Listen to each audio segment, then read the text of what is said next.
એક હતા પોપટભાઈ, ખૂબ મોજીલા. દિવસ આખો ફર્યા કરે અને ખાઈ પીને મજા કરે. કામનું તો નામ નહીં.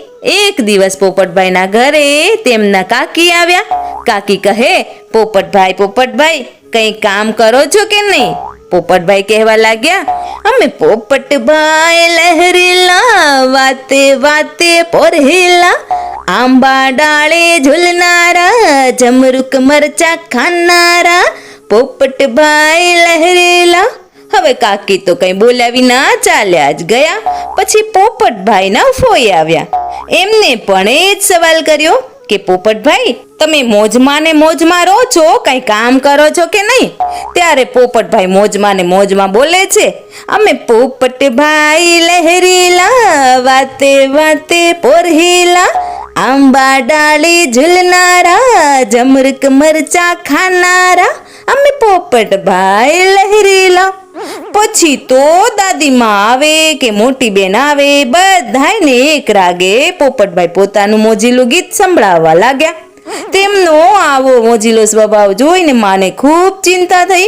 એમાંય વળી કુટુંબના જે આવે એ મહેણા મારી મારીને જાય. એટલે પોપટભાઈની માતાએ પોપટભાઈને કહી દીધું, બેટા તારે હવે કંઈ કામ કરવું જોઈએ. પોપટભાઈને માતાની વાતનું લાગી આવ્યું અને તેમને બીજે દિવસે સવારે જ કમાવા માટે નીકળી પડવાનું નક્કી કર્યું.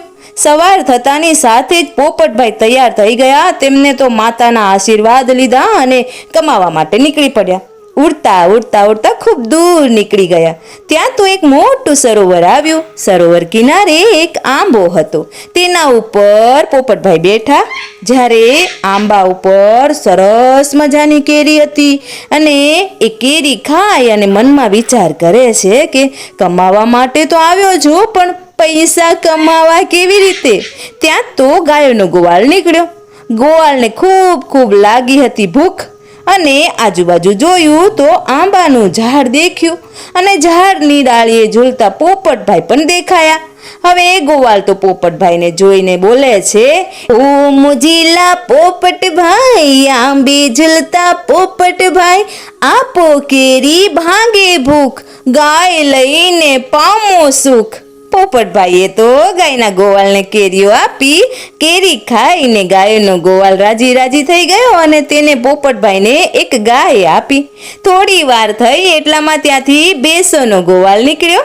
એ ખૂબ થાકેલો હતો અને ભૂખ પણ ખૂબ લાગી હતી. તેને જોયું તો આંબાના ઝાડ પર પોપટભાઈ બેઠા હતા અને ગાતા હતા, આંબાની ડાળીએ લીલા પોપટ, કેરીઓ ખાય છે પટ પટ પટ. હવે ભેંસોના ગોવાળને મૂંઝાયેલો જોઈને પોપટભાઈ પૂછ્યું, શું થયું ભાઈ, કેમ મૂંઝાયા? આ ભેંસોનો ગોવાળ કહે છે, ઓ મોજીલા પોપટભાઈ, આંબે ઝૂલતા પોપટભાઈ, આપો કેરી ભાંગે ભૂખ, ભેંસો લઈને પામો સુખ. હવે પોપટભાઈએ હા કહી અને ભેંસોના ગોવાળને કેરીઓ આપી. ગોવાળે ખાઈને રાજી થઈ જાય છે અને તેને પોપટભાઈને સરસ મજાની એક ભેંસ આપે છે. થોડી વાર પછી ઊંટનો વણઝાર લઈને ઊંટવાળો નીકળ્યો. તે પણ ખૂબ થાકી ગયો હતો એટલે તેને આરામ કરવા માટે આંબા નીચે બેસવું પડ્યું. ત્યાં તો પોપટભાઈ બોલ્યા, કેમ આજે ખૂબ થાક્યા લાગો છો? હા, ઊંટવાળા ભાઈ કહે છે, ઓ મોજીલા પોપટભાઈ, આંબે ઝૂલતા પોપટભાઈ, આપો કેરી ભાંગે ભૂખ, ઊંટ લઈને પામો સુખ. હવે પોપટભાઈએ તો ઊંટવાળાને પણ કેરીઓ આપી. ઊંટવાળાએ પોપટભાઈને રાજી થઈને એક ઊંટ આપ્યું. પછી તો બધા પશુઓ લઈને ઊંટ પર સવાર થઈ અને પોપટભાઈ ઘરે જવા માટે નીકળ્યા. વચ્ચે તેમને રાજાની સવારી સામે મળી. રાજા વિચારવા લાગ્યા કે આ નાનકડા પોપટભાઈ પાસે આટલું સરસ મજાનું પશુધન અને આ ઊંટ સવારી ક્યાંથી? આ બધું તેને શું કામનું? તે બોલ્યા, અરે પોપટભાઈ, તમે આ ગાયો ભેંસોનું શું કરશો? તમે તે મને આપી દો. પોપટભાઈ કહે, રાજાજી, જો તમને આ પશુધન આપું તો મારી માને હું શું જવાબ આપું? રાજાજીએ તરત જ કહ્યું, અરે પોપટભાઈ, એમાં શું મૂંઝાવો છો? લોને આ હીરાનો જડેલો હાર આપું.